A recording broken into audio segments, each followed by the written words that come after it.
The 9th of Shvat marks the Hilula of a really great Bukharian rabbi. His name was Avraham Aminov Talmudi, Zecher Tzaddik Libracha, one of the great rabbis, Bukharian rabbis of his time. He was born in English year 1857 and he passed away on the 9th of Shvat in English year 1939. He would have been approximately 82 years of the age when he passed away. He was, let's say, the congregation rabbi of the Bukharian Kahila congregation in Jerusalem in of itself. Really, really great rabbi, very prominent position. Let's explore some of the highlights of the great rabbi's life. As we said before, he was born in English 1857 in Bukhara over there and came from great rabbinic auspices, heritage. His father's name was Rab Benjamin and his mother's name was Rabbanit Tzipora.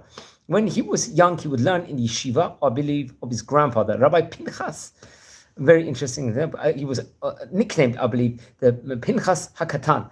And very, very interesting. Remember, in Bukhara, we spoke about on various occasions before, there was many, many great Rabbonim in its specific day in of itself. And many of the community in of itself would especially move, I believe, around the 1880s period in of itself. Rab Pinchas, his grandfather, I think was the son-in-law of the famous Rab Yosef Maman, who was a great rabbi at the late 18th century in of itself, and let's just say head rabbi in Bukhara, respectively. So he would learn, he studied in Bukhara for many, many year period, I think with a famous rabbi who've actually related a video on, Rabbi Yosef Koji Hino, very great rabbi, also Rabbi Moshe Yitzchakov HaKohen, and Rav Shlomo Mosayov. We actually visited the Mosayov synagogue complex not so long ago on this channel, where there's like 11 different synagogues over there based, and Rav Shlomo Mosayov was a great rabbi that helped a wave of Aliyah coming into Israel and built so much for the Bukharian and Jewish community in general in Jerusalem in his day in of itself. And there was another great Shluchei Darabanan, Harab Yoshua Shoshon, very, very great rabbi. So much can be related within regards to them. So he would start study with all these great rabbis. And what's interesting, I think he would move with his family and Rabbi Yosef Kochuhinov to live in the city of Samarkand at one stage in time, where he would work extensively among the Jewish community over there to strengthen their knowledge of Torah and observance in mitzvot, respectively. I believe, come what the year, I think it was 1889, he would actually go from Bukhara and move to Israel and settle in Jerusalem. And remember, at that stage in time, there was a wide range of Aliyah at that stage in time, many people coming, and there was many, let's say, immigrants coming from Central Asia countries in of itself, and it was very much with encouragement of the head rabbi of Israel at that point in time, former Rishon LeZion, Rabbi Yaakov Meir.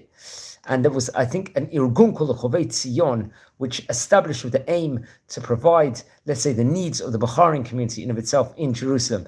He was close with other great rabbonim over there. And we actually mentioned one of these rabbis, I believe, recently in a previous video, only quite recently, I think, with Rabbi Shimon Chacham and Rabbi Shlomo Mosayov, Rabbi Yosef Kochuhinov, as we mentioned before. They would actually, they would build a neighborhood over there called Rehovot, in of the Shchonat Bukharim, for the Bukharian congregation in of itself at that point in time. He would set, let's say, form a Beit Knesset over there called the Shushanim Lev David, and the Talmud Torah called the Bnei Tzion, a famous Talmud Torah for the Sephardi community in of itself. And many people would actually learn and benefit tremendously from all these different establishments. I believe in the year 1891, he was appointed to serve as rabbi of the Bukharian Jewish community in Jerusalem and would serve in this position until he passed away.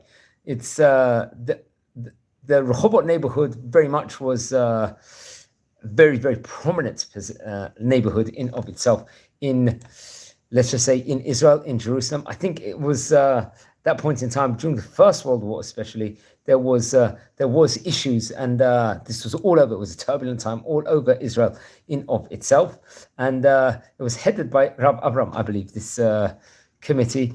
And local government would help the institutions over there. There was great prestige among the members of the community in Israel and abroad. Many people from abroad would come and visit over there this community and would donate money, and they would have communicate with regards to Torah importances in of itself. I think come what's late 19th century and early 20th century, the committee worked hard to build the neighborhood and its institutions.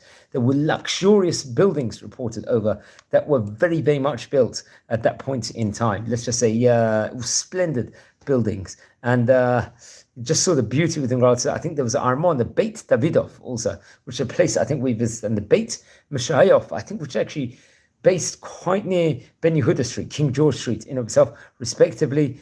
These were very, very famous places. And we can see the splendor of the community. I would recommend everyone that's watching now to visit, let's say, the old neighborhood of the Bukharian neighborhood, respectively. And it's actually interesting. Over there was courtyards built, a center of the neighborhood where there were many synagogues. There was yeshivot. There was a community's Talmud Torah over there. There was even a large cistern that served the many residents of the courtyard. I believe there was a garden of trees and flowers, and there would be naturally very, very good air and circulation for the children to breathe. He would actually study in a chavruta with another famous rabbi, I believe we've spoken about before. His name was Rabbi Mordechai Akla, who was like a great rabbi, part of the Mashali community in Iran, in of itself, respectively. We actually dedicated a video maybe 8 months ago on this. Now, he passed away, I believe it was January the 29th in English year, 1939. He passed away. And I believe in the Bukhari neighborhood in Jerusalem, there's a street named after him, the Avraham Talmudi street in of itself.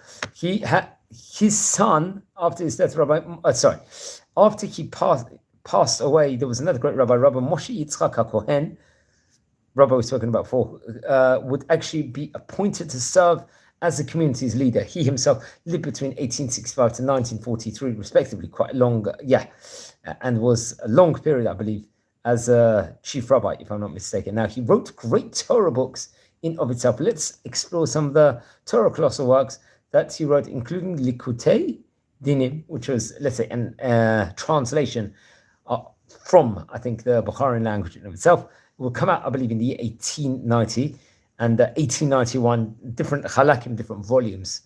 And it would come out, I think, in 1892.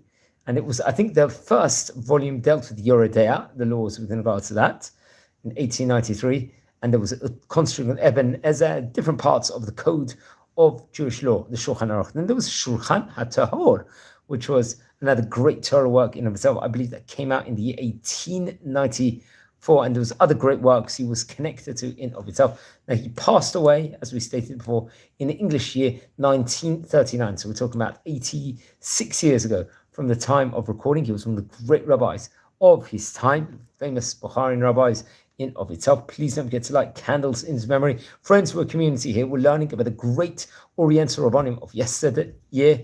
If you happen to be related to any of the great rabbis, please send me an email. If you feel anyone will be interested in watching these videos, share with other people also, and subscribe to the channel. I'm wishing you blessings here from Israel.